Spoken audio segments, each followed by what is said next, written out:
Olá, tudo bem? Graças ao Senhor por mais um tutorial do Alimento Diário. Essa semana nós vamos conversar aqui um pouquinho sobre a semana 2 e o título é As Obras da Carne e o Fruto do Espírito. Eu vou ler o resumo dessa semana, muito interessante aqui. A gente vai falar sobre a engrenagem da vontade de Deus, como funciona a engrenagem da vontade de Deus, qual a relação dessa vontade com o homem. Também será mostrado que tipo de pessoa Deus busca para cumprir sua vontade. Então, qual que é o requisito de Deus em relação a você que está buscando a vontade do Senhor? Que tipo de pessoa você deve ser? Aqui também fala o quão capaz ela precisa ser para Deus. Precisa ou não ter algum tipo de capacidade, né? A relação entre a lei e a carne será abordada de maneira muito esclarecedora, revelando que ambas pertencem à mesma esfera e são incapazes de agradar a Deus. Também temos uma resposta a um questionamento aqui: como ser liberto do pecado e da escravidão da lei? Por fim, falaremos sobre a importância da unanimidade na obra do Senhor, usando como ilustração o funcionamento do raio laser. Então esse é o resumo dessa semana, um tema muito importante sobre as obras da carne, fruto do Espírito, várias questões aqui que ajudarão, sem dúvida alguma, você no seu dia a dia e no seu caminhar junto com o Senhor. Tá? Então aqui fala um pouquinho do começo da obra do Senhor, a intenção de Deus, como que a vontade de Deus é executada, que é o título de segunda-feira. Então, nós temos que lembrar que no princípio, em Gênesis, Deus criou os céus e a terra, e o versículo 2, entre 1 e o 2, alguma coisa aconteceu. Porque no 2 fala que a terra estava sem forma e vazia, havia trevas sobre a face do abismo, e o Espírito de Deus pairava por sobre as águas. Então, a intenção de Deus foi que o homem dominasse a terra, mas houve uma rebelião, a gente conhece, né, a rebelião pelo ser angelical, Lúcifer, e que se tornou adversário do homem, de Deus, e que causou um caos na terra. Então, o Senhor teve que julgar a terra com águas de morte. Então, toda a terra estava julgada com água, tá? Mas aqui tem um ponto muito importante. Esse versículo fala que o Espírito de Deus pairava sobre as águas, e onde tem o Espírito de Deus, tem esperança, tem ressurreição, tem obra de Deus. Então havia um interesse de Deus. Deus estava interessado na terra, ele queria fazer algo, e prova disso, desde o início, é que o Espírito estava ali pairando sobre a terra. Tá? Então, olha que interessante aqui, ó. Se Deus tivesse abandonado a terra, o Espírito de Deus não estaria parando sobre as águas, porque ele sempre está pronto para executar a vontade de Deus.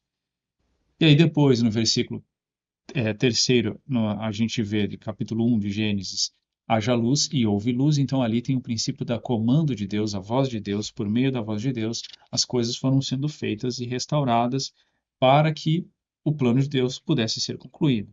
E o fato é que o coração de Deus era introduzir o homem na terra para que o homem julgasse, dominasse a terra. Então essa é a vontade, esse é o beneplácito de Deus. Tá? Como é que se faz, então, a vontade de Deus? Qual a engrenagem da vontade de Deus? Como é que ela se estrutura? Nada se faz sem que, primeiramente, haja um desejo no coração de Deus. Então, esse é o desejo, o beneplácito que está em Efésios 1, 5 e também o versículo 9. Vocês podem ver, fala ali do beneplácito, depois a vontade, mistério da vontade, também relacionado ao beneplácito que propuser em Cristo. Tá? Então, primeiro há esse desejo, esse suspirar no coração de Deus. Depois, o Filho, que é a sabedoria, é o arquiteto, ele planeja. Então, essa é a forma como Deus age. Ele tem um desejo, ele tem um suspiro, e o Filho vai planeja. Tá? Então, isso está muito claro aqui na segunda-feira. Na terça-feira, um coração humilde que crê na palavra. Qual era a expectativa do Senhor depois de criar o homem? Então, após criar o homem, Deus queria que esse homem obedecesse, cresce na palavra. Esse era o requisito de Deus. E a palavra, uma vez recebida, uma vez que você crê, ela passa a operar e ela mesma faz a obra de Deus. Mas não foi isso que aconteceu, tá? A gente sabe que o homem rejeitou essa palavra, desobedeceu essa palavra.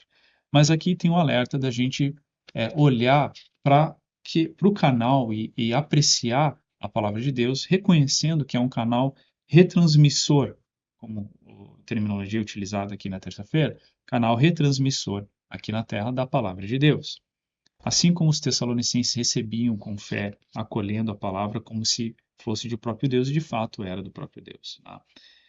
E aqui tem um alerta em relação, pega especialmente um exemplo do rei Zedequias, isso está no livro de Crônicas, o segundo livro de Crônicas, das Crônicas, capítulo 36, versículo 12, que fala assim, que o rei Zedequias fez o que era mal perante o Senhor, seu Deus, e não se humilhou perante o profeta Jeremias, que falava da parte do Senhor. Veja que interessante que aqui não dá, nem falou que se humilhou perante o Senhor, mas se humilhou perante o profeta, que falava da parte do Senhor. Então, estava carregando uma ordem, uma palavra de Deus. Então, esse é um comportamento corriqueiro, comum do povo de Deus. Infelizmente, não reconhece os profetas, persegue os profetas, não se humilha diante da palavra do Senhor, dos profetas, mas Deus continua utilizando esse mesmo princípio. Ele fala por meio dos seus profetas, por meio dos seus mensageiros. E isso resultou no povo do Antigo Testamento, no cativeiro babilônico, mas até hoje, de certa forma, na impossibilidade que Deus cumpra 100% a sua vontade, porque o homem resiste à sua palavra. Mas aqui também nós vemos que eu e você fomos chamados como os trabalhadores da última hora, da 10ª hora. Com base em Mateus 21:16, tem uma parábola ali que fala dos trabalhadores. A cada 3 horas tinha convocação. E nós entendemos que isso diz respeito à era da igreja, especialmente, né, nesse tempo final em que o Senhor, depois de ter chamado diversos servos em diversas ocasiões, está convocando os trabalhadores da última hora. Qual é a qualificação desses trabalhadores? Como você tem que ser para você fazer parte desse trabalhador que vai trazer o Senhor de volta, que vai encerrar essa era? Então, aqui fala o seguinte: às vezes ouvimos o chamado do Senhor, mas nos esquivamos. Senhor, não temos qualificação. O Senhor, entretanto, nos chamou a si mesmo, ele chama os desqualificados, os que não têm preparo. Ele nos prepara. Qual é o segredo? Aqui tem essa pergunta. Qual é o segredo, então? Não confiar em nossa capacidade, mas confiar na palavra de Deus. Não importa a qualificação humana, ou a capacidade humana. Deus, aqui, lembrando de 1 Coríntios 1, 26, 27, Deus não chamou, não exaltou as coisas sábias, mas as desprezadas, as humildes, as loucas deste mundo, né? Para envergonhar as que são sábios, poderosas, né? As coisas que, ou aqueles que são poderosos, se dizem poderosos e sábios. Então, como trabalhador, a gente está aqui para edificar a igreja, para concluir a obra do Senhor. Interessante que às vezes, quando Deus nos chama, a gente acha que precisa fazer alguma coisa grande, né, grandiosa para Ele, tá?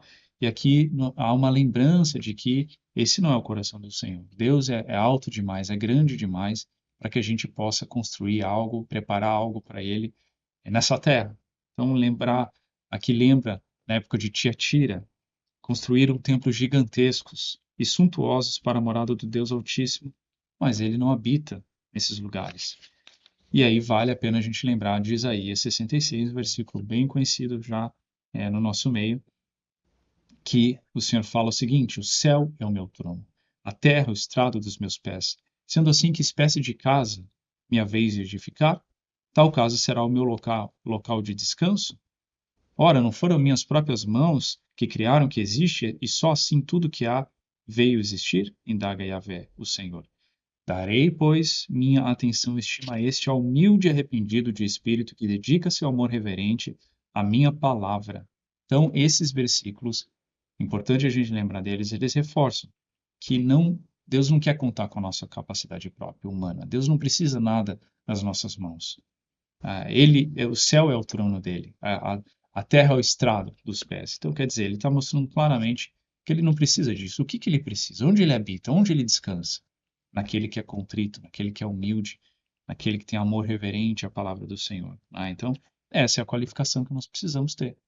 Nada humano, não é a nossa capacidade, é humildade, humilhação diante do Senhor e amor reverente à sua palavra. Então, acho que esse é o ponto, inclusive, que fala aqui que Abraão teve.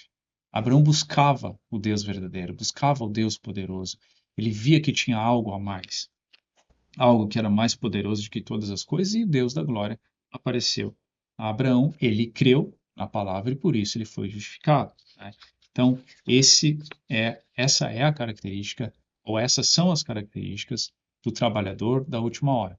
Exemplo de Abraão, não do rei Ezequias, cada um oposto. Abraão ouviu a voz do Senhor, obedeceu, creu, foi justificado. Então, isso que a gente precisa ver com esse coração sempre humilde e reverente à palavra do Senhor. Quarta-feira, a lei realça as paixões da carne. Parece paradoxal, de certa forma, porque a lei retrata aquilo que está no coração de Deus, o padrão, vamos dizer assim, do coração de Deus, mas a lei não pode ser cumprida com a minha e a sua capacidade. Nós não conseguimos. Então a lei deveria servir para o homem se arrepender, se humilhar e reconhecer que ele é incapaz. E buscar dessa forma Deus, buscar forças em Deus, buscar viver por Deus para cumprir aquilo que está no coração dele. Então a lei ela tem essa força. E aqui fala um pouquinho da desobediência. Então o homem foi criado para obedecer a palavra e ele desobedeceu a palavra. E ao desobedecer a palavra do Senhor, ele passou a ser obediente a outra coisa, que é a carne, as paixões da carne. Então ele foi enredado às paixões da carne, concupiscência da carne, a vontade da carne, ela prevalece. O homem, ainda que ele ache que ele é liberto, se ele não vive pelo Espírito, como nós vamos ver aqui, ele é obediente às paixões, ele vive de acordo com as suas paixões. E temos várias questões aqui que nós vamos abordar, porque Satanás apresenta e enreda cada pessoa, de acordo com a sua característica, ele tem muitas faces da carne, das obras da carne. Então, o homem, depois da queda, se tornou carnal. Em Gênesis 6, nós vemos também a questão dos anjos caídos com os homens, e foi realmente a morte envolvendo todos os homens, e esse homem passou a ser carnal e Deus não tinha mais espaço para lidar com esse homem. Então, veio o dilúvio, veio a época de Noé. Depois de Noé, os homens tinham um temor de Deus, de serem novamente julgados, até que veio Nimrod. E Nimrod realmente quis tirar, desvencilhar, mostrar para o homem que ele não precisava de Deus e que, inclusive, a Torre de Babel é um exemplo disso. Então era total independência de Deus, total dependência da carne e não mais de Deus. Até que Deus encontrou Abraão, este sim tinha um coração adequado, como a gente falou agora há pouco, tá? Então, aqui fala o seguinte também que eu quero ler para vocês. O homem por quem o pecado e a morte foram introduzidos no mundo tornou-se escravo desse mesmo pecado e não foi capaz de se livrar de uma vida pecaminosa. Então, a lei realça os nossos pecados. Satanás usa a nossa carne para nos corromper e a arma usada para nos derrotar são as paixões. Interessante essa frase, bem importante para a gente perceber como ele age. Com isso, a lei realça ainda mais as paixões pecaminosas, as quais nos derrotam. Então, antes de alguém conhecer a lei, podia viver em pecado, pois esse pecado não era realçado. Quer dizer, a partir do momento que eu sei que a lei fala não adultere, não mate, isso começa a ser realçado e eu sei que é proibido. Então, o realce ocorre quando alguém nos diz que algo é proibido. E quanto mais proibido, mais fica evidente a você. E quanto mais você tenta evitar, mais difícil fica deixar de cometê-lo. O pecado, por sua vez, se torna um monstro. Todo dia nos aterroriza com as seguintes indagações: não posso fazer isso, não posso fazer aquilo. Por fim, um dia você é derrotado. Esse é o ponto que a lei consegue chegar. 2 pontos. Realçar nossa condição pecaminosa. Então, um cenário desastroso, terrível, um homem que era para ser tão perfeito, tão obediente a Deus, liberto de todas essas coisas da carne, infelizmente virou escravo desse monstro, como nós vimos aqui na quarta-feira. E agora, tem solução? Então, na quinta-feira, nós vemos andar no Espírito nos liberta do pecado e da lei. Tá? Antes de falar de andar no Espírito, aqui a gente vê um pouquinho sobre uma ilustração muito boa que a Bíblia nos traz em Romanos acerca do casamento. Tá? Então, Paulo, no capítulo 7 de Romanos, os versículos 2 e 3, ele fala que a mulher está casada. Né? Então, ele utiliza essa figura do casamento como se nós estivéssemos casados com o velho homem. O que é esse velho homem?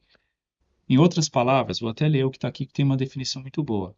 É a carne que nos aprisiona e nos leva a viver debaixo da escravidão do pecado e da lei. Então, esse é o velho homem, que é totalmente oposto ao espírito. Ele tem poder sobre nós, né, por conta do pecado. Ele utiliza o pecado para nos escravizar também. Então, não adianta uma mudança de comportamento, porque na essência a natureza continua lá. Não adianta, eu continuo casado, entre aspas, aqui, com esse velho homem. A única solução é a morte do velho homem. Então, se o marido morre, o velho marido, o velho homem morre, acabou, eu não tenho mais vínculo nenhum com ele. Tá? E, claro, Cristo crucificou o velho homem, suas concupiscências, o pecado, tudo foi crucificado. Esse é um fato espiritual. Mas certamente você tem que reconhecer que na nossa vida, na realidade, às vezes a gente sente que o velho homem ainda está lá muito vivo, certo? Então, como que nós podemos fazer com que esse fato espiritual se torne realidade na nossa vida? Aqui está o segredo. Quando andamos no Espírito, andai no Espírito e jamais satisfareis a concupiscência da carne. Isso está em Gálatas 5:16. E como andar no Espírito? Outra pergunta. Então, como crucificar, como se tornar real? Acabamos de falar. Agora, como andar no Espírito? Como fazer isso na prática todo dia? Eu vou ler para vocês também, ó, colocando a nossa mente no Espírito.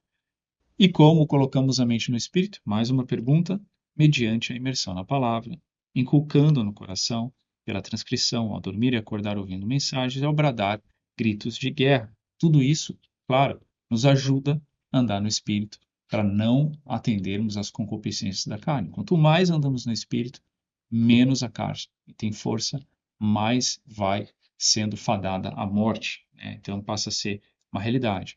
Mas isso é uma luta. Nós estamos no meio de uma disputa. Né? A gente vê em Gálatas 5:17 que a carne milita contra o Espírito. Então há uma batalha diária, constante. Nós temos esse campo de batalha. Tá?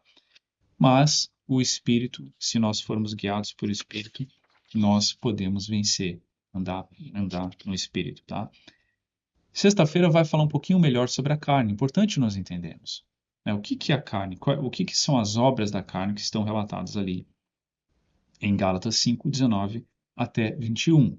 Eu vou ler esses versículos para vocês para a gente lembrar aqui, e aqui são 4 grupos, 4 conjuntos que a gente pode segregar, tá? As obras da carne são conhecidas e são. Primeiro grupo, eu vou falar para vocês então. São as paixões e concupiscências que visam destruir e danificar nosso corpo, como a prostituição, imoralidade sexual, impureza, lascívia, devassidão. Segundo grupo, claro, se destrói nosso corpo, nós não conseguimos servir ao Senhor, que é santo, que é puro, né? Nosso corpo que é santuário do Espírito Santo, que é inclusive o versículo para ler com oração no dia. O segundo grupo de obras da carne, as coisas espirituais, idolatria, feitiçaria. Então, a idolatria tem origem no egoísmo do homem, querendo Deus como seus próprios interesses. Novamente, lembrar de Abraão, que não buscou Deus por interesses. Ele queria simplesmente o Deus verdadeiro, amar, obedecer e viver em comunhão com esse Deus, né? Fora do interesse próprio. Terceiro grupo de obras da carne, a esfera da alma. Então, inimizades ou ódio, porfias ou contendas, ciúmes, iras, discórdias ou egoísmo, dissensões, facções, invejas, todos esses afetam o nosso serviço ao Senhor, a nossa comunhão com os irmãos, para a edificação da igreja, o nosso relacionamento, são problemas de relacionamento, especialmente na igreja, né, que corroem, corrompem a nossa relação com os irmãos, que são opostos ao amor que deveria haver entre os irmãos. Quarto grupo, devassidão, que leva o homem para a perdição.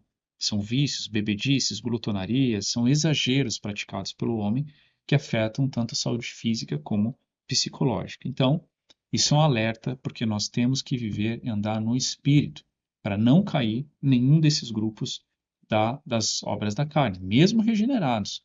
Nós sabemos que se nós não andarmos no espírito, nós seremos assolados, viremos, Satanás irá nos atacar, militar contra nós para nos derrubar por conta dessas paixões e isso nos impede.